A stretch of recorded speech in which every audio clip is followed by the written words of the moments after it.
Hey, welcome back to the channel. So in today's video, we are going to learn how to back up your internal data using an external storage drive. And for those who are going to watch this video, please note that this video is on those computers or for those people who are running macOS Catalina. I mean version 10.15.7. I have an SSD installed right here. Now the reason I couldn't display the video in which I installed SSD is that because the project which I made for the SSD installation got deleted somehow and all the clips. But now let's forget that and let's get started with our video. Let's get unscrewed. We are going to plug our external drive right here. Oh, I accidentally clicked the Apple logo. I'm used as a Apple partner. So now here we are going to plug our external drive. And in today's video we are go if mention if you are going to follow this process, please ensure that you have the storage you have is less than 100 gigabytes. Now I'll just click command plus send space right here, or you just click the space icon, and now we are going to do type disk utility, click enter. On the first option appears, and now we're going to this is my this is my external drive. Now I'm going to show you the common mistake many people do while doing this thing. You will go to the container disk of Ved Tiwari. I've done right here Ved T, my container disk, and most people will go here and click erase, and they'll think that they can format with macOS extended journal, but then you see that there is no macOS extended journal right here. So this is the many common mistake people make. Don't have to click in any container disk right here. You don't have to, especially the is a erase button. You have to click the original drive, which I have here is J Micros and Generic Media. You have to click erase in the up. What is the idea?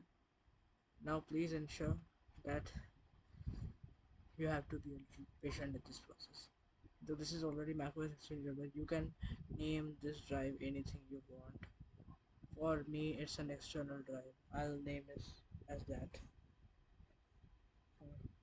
As we are as simple as that. We'll name it external drive. We are going to click erase right here. And now this will take a little time. You have to be a little patient for this process. And if you even want to know the details of how it is being cloned or erased, you can also click the show details button right here, and it will show you the whole details of how it is getting processed. You have to be a very patient.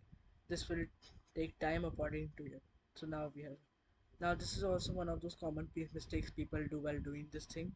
You don't have to use this old data. If you want to use this, you can click use as backup disk, but in today's video I want to partition this, as I will also use this for my another other work, not only for just backup.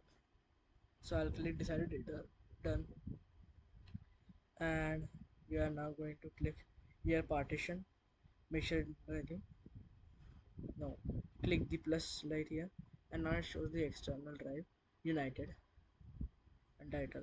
You can name it anything else. For me, I'm as simple as that. I'll name it as time machine, I guess. And oh, there's a spelling error. Ignore that for now, okay? And then I will click apply, click partition. So we are doing this process, the partition process, because I also want to use this as hard disk for another work, for my another work, not for just backup. This will also take a little time depending upon your internet speed and your internet drive. I have a SATA, so that's why it got done so earlier. Now we are going to use this as now this is a formatted drive.